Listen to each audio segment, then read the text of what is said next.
Praise lord.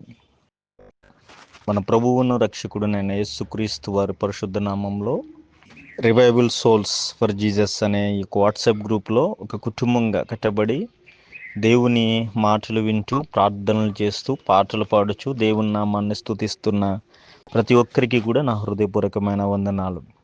ఈ యొక్క WhatsApp group దేశ విదేశాల్లో ఉంటున్న మన తెలుగు వారికి ఆశీర్వాదకరంగా ఉంటుందని, అనేక మందికి దీవెనకరంగా ఉంటుందని నేను విశ్వసిస్తూ ఉన్నాను. అలాగే ఈ పరిచర్య మరింత ముందుకు వెళ్ళడానికి ఈ వాక్యాలను షేర్ షాట్లను అలాగే ఇన్స్టాగ్రామ్లో కూడా అందించడం జరుగుతుంది. లింక్స్ని నన్ను మీకు షేర్ చేస్తూ ఉంటాం. వీలైతే వాటిని కూడా ఫాలో అవ్వండి. అనేక మందికి ఆశీర్వాదకరంగా వాటిని అందించండి. ఈ రీతిగా చేస్తూ ఉన్నప్పుడు, ఇన్ని కార్యక్రమాలని మనం తలపెడుచు ఉన్నప్పుడు అనేక మంది కలిసి ప్రార్థనలు చేస్తూ ఈ రీతిగా దేవునిలో ముందుకు నడుస్తూ ఉన్నప్పుడు కొన్నిసార్లు అనిపిస్తూ ఉంటుంది, ఏంటి మనం ఇలా చేస్తూ ఉన్నాం, ఇదంతా దేవుని చిత్తమేనా? దేవుని చిత్తం ఏమై ఉన్నది మన ఎడల? మనం ఒకలాగా అనుకున్నాం, మన జీవితాలు ఎలాగెళ్తున్నాయి, ఏంటి మన ఎడల దేవుని చిత్తము అని అనుకుంటూ ఉంటాం. ఏదో చేస్తూ ఉంటాం, అది అసలు దేవుని చిత్తమో కాదో తెలియక మనం ఆలోచన చేస్తూ ఉంటాం. అయితే దినాన్ని దేవుడు మనకు అందిస్తున్న అంశం ఏంటంటే, మన ఎడల దేవుని చిత్తము ఏమిటి? దినాన్ని మనము ధ్యానం చేస్తున్న టాపిక్ పేరు మన ఎడల దేవుని చిత్తము ఏమిటి? మన ఎడల దేవుని చిత్తము ఏమై ఉన్నది అంటే, మనం ఎప్పుడు కూడా సంతోషంగా ఉండడం దేవుని చిత్తం. తెస్సలోనికీయులకు రాసిన మొదటి పత్రిక 5వ అధ్యాయము 16వ వచనాన్ని మనం చూస్తే ఇక్కడ రాయబడిన మాట, ఎల్లప్పుడూ సంతోషంగా ఉండుడి. ఈ మాటను మనం మరల జ్ఞాపకం చేసుకోవడానికి దేవుడు అనేక మార్లు ఇదే మాటను మనకు చక్కగా స్పష్టంగా రాశాడు. ఎల్లప్పుడూ సంతోషంగా ఉండండి. ఆ సమయము ఈ సమయము అనేమీ లేకుండా ప్రతిసారి కూడా మనం సంతోషంగా ఉండాలని దేవుడు కోరుచూ ఉన్నాడు. పిలుపులకు రాసిన పత్రికలో మనం ఇంతకుముందు కూడా ధ్యానించుకున్న 4వ అధ్యాయం 4వ వచనంలో ఆనందించుడి, మరలా చెప్దును ప్రభునందు ఆనందించుడి అని. మన జీవితాల్లో ఆనందంగా ఉండాలి అనేది దేవుని చిత్తము. ఈ దినాన్ని ఈ వాక్యం వింటున్న వాళ్ళు ఎంతమంది సంతోషంగా ఉన్నారు? ఎంతమంది దిగులు చేత, విచారము చేత, రేపేమవుతుందనే భయం చేత, బాధల చేత ఉన్నారు?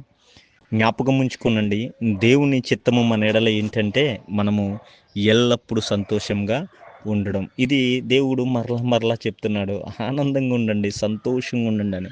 అంటే ఇన్ని బాధలు ఉంచుకుని ఎక్కడ ఆనందంగా ఉంటామయ్యా? మరలా నువ్వు ఆనందంగా ఉండమని చెప్తున్నావంటే, ఈ మాట బైబిల్ సెలవిస్తుంది. నీకున్న కష్టాలను, నీకున్న బాధలను, ప్రతిదాన్ని కూడా దేవుని మీదైతే ప్రయాసపడి భారం మోస్తున్న సమస్త జనులారా, నా యొద్దకు రండి, నేను మీకు విశ్రాంతిని కలగజేస్తానన్న దేవుడు మీకు ఆనందాన్ని అందిస్తాడు.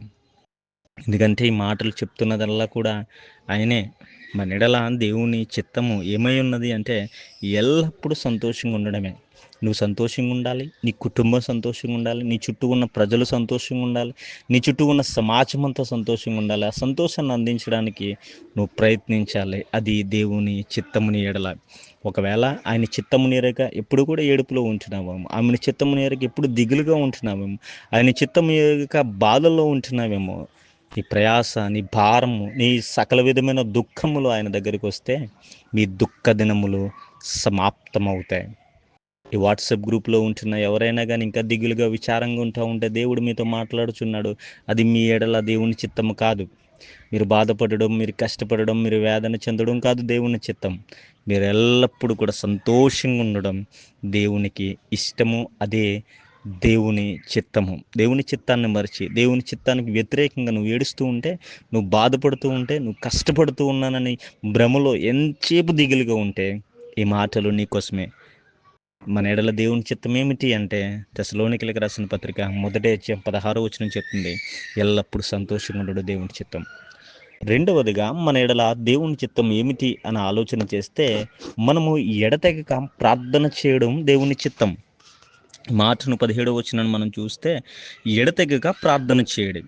ఇక్కడ మొదటిగా ఎల్లప్పుడూ సంతోషంగా ఉండడి, దాన్ని కొనసాగిస్తూ ఎడతెగక ప్రార్థన చేయడు. ఎందుకు ఎడతెగక ప్రార్థన చేయాలి?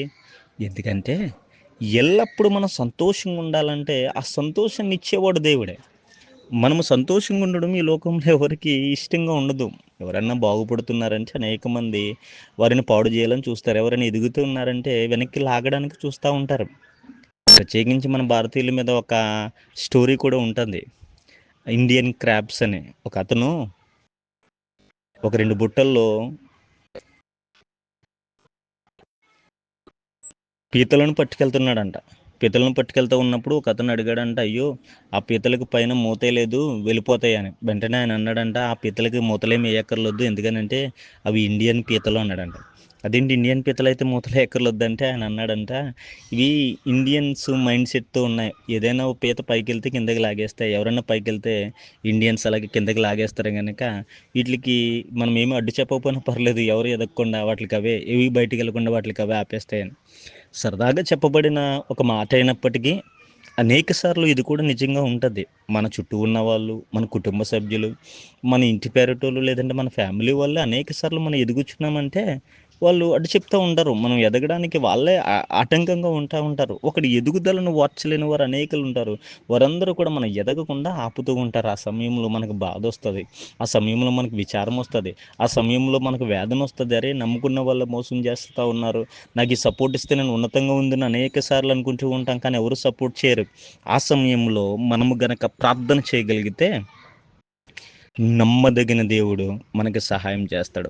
తల్లి విడిచిన, తండ్రి విడిచిన, నా అనుకున్న వాళ్ళందరూ విడిచినా కానీ మనల్ని విడవకుండా పట్టుకునే దేవుడు మనకున్నాడు గనక ఆయనకు ఎడతెగక ప్రార్థన చేయగలిగితే ఆయన సహాయం చేయడానికి సిద్ధంగా ఉంటాడు. ఈ దినాల్లో మనం లేమికిలోకి ఎందుకు వస్తూ ఉన్నాం, మనకి లేదు అని ఎందుకు అనుకుంటాం, ఎందుకు విచారంలో ఉన్నామంటే అనేక సార్లు మనము ప్రార్థనను నిర్లక్ష్యం చేయడమే. ఎడతెగక ప్రార్థన చేయడి, ఎడతెగక ప్రార్థన చేయడు అని అనేక సార్లు చెప్పి ప్రార్థనలోనే తన జీవితాన్నంతా గడిపిన యేసుక్రీస్తును మనము అంగీకరించి ఫాలో అవుతూ ఆ ప్రార్థనని విస్మరిస్తున్న వారు అనేక మంది లేరా? వేకువజామునే ఇదిగో మనము ఉదయాన్నే ప్రార్థనలు చేస్తూ ఉన్నాం. సహోదరులు అరుణ్ కుమారి గారు ఈరోజు సహోదరి చక్కగా ప్రార్థన చేశారు అందరి గురించి. అలాగే నేను ప్రార్థన చేస్తున్నాను, మన సోని ప్రార్థన చేసింది, అనేకులు ప్రార్థన చేస్తూ ఉన్నారు. ఈ ప్రార్థనలు ఎందుకు చేయాలంటే దేవుడు మన ఎడల కలిగిన చిత్తం అది. ఎడతెగక ప్రార్థన చేయుడి అనేది దేవుని చిత్తమై ఉన్నది కనుక మనము ప్రార్థన చేయవలసిన వారమై ఉన్నాము. ఇంకా ఎవరైనా ప్రార్థన చేయడం ఆపేస్తే మీరు జ్ఞాపకం ఉంచుకోనండి, మన ఎడల దేవునికున్న చిత్తం ఏంటంటే, ఆయనకున్న వీళ్ళు ఏంటంటే మనము ఎడతెగక ప్రార్థన చేయడమే. అడుగుతూ ఉంటారు కదా, దేవుడు నా గురించి ఏమనుకుంటున్నాడు, ఏ ప్రణాళికలు కలిగి ఉన్నాడంటే ఆ ప్రణాళికల్లో ఆయన చిత్తంలో నువ్వు ఉన్నావు, నువ్వు ప్రార్థన చేయడమే ఆయనకి ఇష్టం. యేసుక్రీస్తు శిష్యులు ఆయన అడిగిన ఒకే ఒక కోరిక ఏంటంటే, ప్రభువా మాకు ప్రార్థన చేయడం నేర్పించమని. యేసుక్రీస్తు పరిచర్యను ప్రారంభించడానికంటే ముందుగా ఆయన ఎంచుకున్న మార్గం ఏంటంటే ప్రార్థన. నీ జీవితంలో నా జీవితంలో కూడా ఉండాలి అనుకుంటున్న ఒక ఒక చిత్తము ఏంటి దేవుడు అంటే అది ప్రార్థన. ప్రార్థన యందు ఎడతెగక ఉండాలని నేను మీకు తెలియజేస్తూ ఉన్నాను. రోజులు అసలు బాగలేదు, భయంకరంగా ఉన్నాయి. ఎక్కడ చూసినా కానీ మరణాలు, ఎక్కడ చూసినా కానీ ఒక రాజ్యం మీద ఒక రాజ్యము, ఒక దేశం మీదకి ఇంకొక దేశము, ఒకరి మీద ఒకరు ఎడతెగక ఏదో ఒక దాడులు చేసుకుంటున్నారు, మనశ్శాంతి లేకుండా ఉన్నారు. అయితే మనం సంతోషంగా ఉండాలి అంటే మనం ఎడతెగక ప్రార్థన చేయాలి. క్షేమంగా ఉండాలంటే ఎడతెగక ప్రార్థన చేయాలి. దేవుడు మనకి చెప్తా ఉన్నాడు, మన ఎడల దేవుని చిత్తం ఏంటంటే ఎల్లప్పుడూ సంతోషంగా ఉండాలి, ఎడతెగక ప్రార్థన చేయాలి.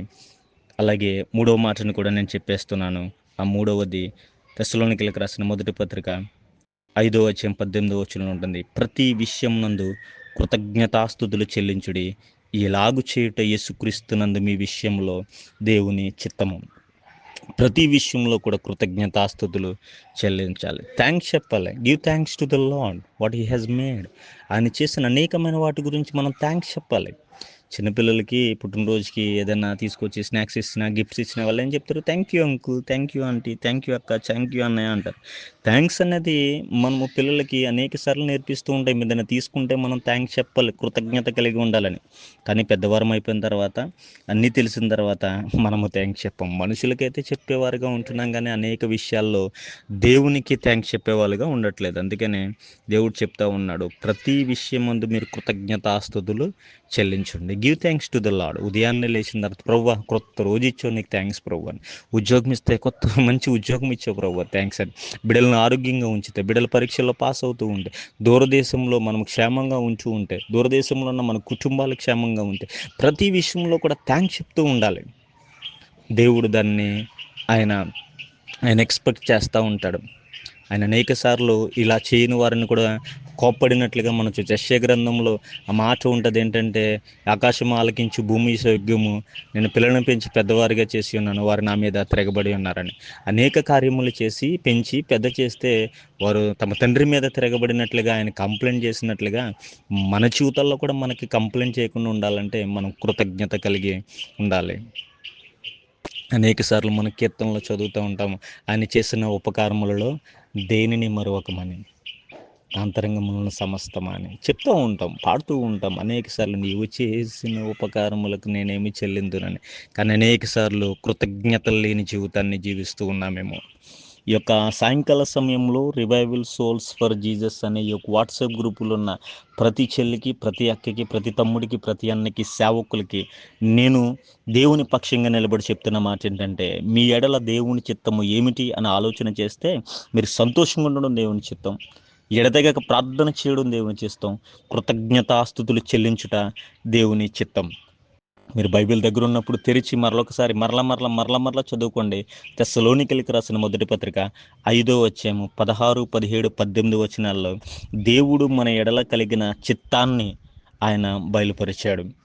ఈ మాటలు వింటున్న మీరు దేవుని చిత్తాన్ని ఎరిగి సంతోషంగా ఉంటూ ప్రార్థనలు చేస్తూ ఆయన చేసిన మేలును బట్టి కృతజ్ఞతలు చెల్లిస్తూ మీ జీవితంలో దేవుడికి ఎన్నప్పుడు కూడా ఒక మంచి బిడ్డలుగా ఉండాలని మనస్ఫూర్తిగా కోరుకుంటూ, ఒకవేళ ఇది ఆశీర్వాదకరంగా మీకు అనిపించి అనేక మందికి దీన్ని చేరవేయాలంటే మీరు దీన్ని చక్కగా క్లిక్ చేసి అనేక మందికి షేర్ చేయాలని కోరుచు నా మాటలు ముగిస్తున్నా. దేవుడు మిమ్మల్ని దీవించిన గాక.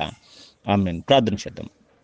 ప్రేమ నమ్మకము కలిగిన మా దేవ, మీకు వందనాలు. ఇదిగో ఇక్కడ ఉన్న బిడ్డలందరితో తండ్రి కొన్ని మాటలు పంచుకోవడానికి మీరు కృప చూపించారు. దేవుని చిత్తము ఏమిటి మా ఎడల అనే అంశాన్ని నేను తండ్రి కొన్ని మాటలు, కొన్ని ఆలోచనల రూపంలో బిడ్డల ముందు పెట్టగా ఆ మాటలన్నీ కూడా వారి హృదయంలో రాసుకునడానికి కృప చూపించండి. ఆశీర్వాదకరంగా, దీవెనకరంగా వారు ఉండడానికి ఎల్లప్పుడూ సంతోషంగా ఉంటేనే ప్రార్థన చేస్తున్న కృతజ్ఞతలు కలిగి ఉండే బిడ్డలుగా వారందరినీ మార్చి నీ నామానికి మహిమ తెచ్చుకోనమని, ఈ గ్రూప్లో ఉంటున్న ప్రతి ఒక్క బిడ్డని, ప్రత్యేకించి వాక్యం ఉన్న ప్రతి ఒక్కరిని దీవించి ఆశీర్వదించి నీ నామకు మహిమార్థమై వారందరినీ కూడా వాడుకొనమని, మీ దీవెనలతో నింపమని మా రక్షకుడు నజరేయుడైన యేసుక్రీస్తు నామములో అడిగి వేడుకొనుచున్నాం తండ్రి.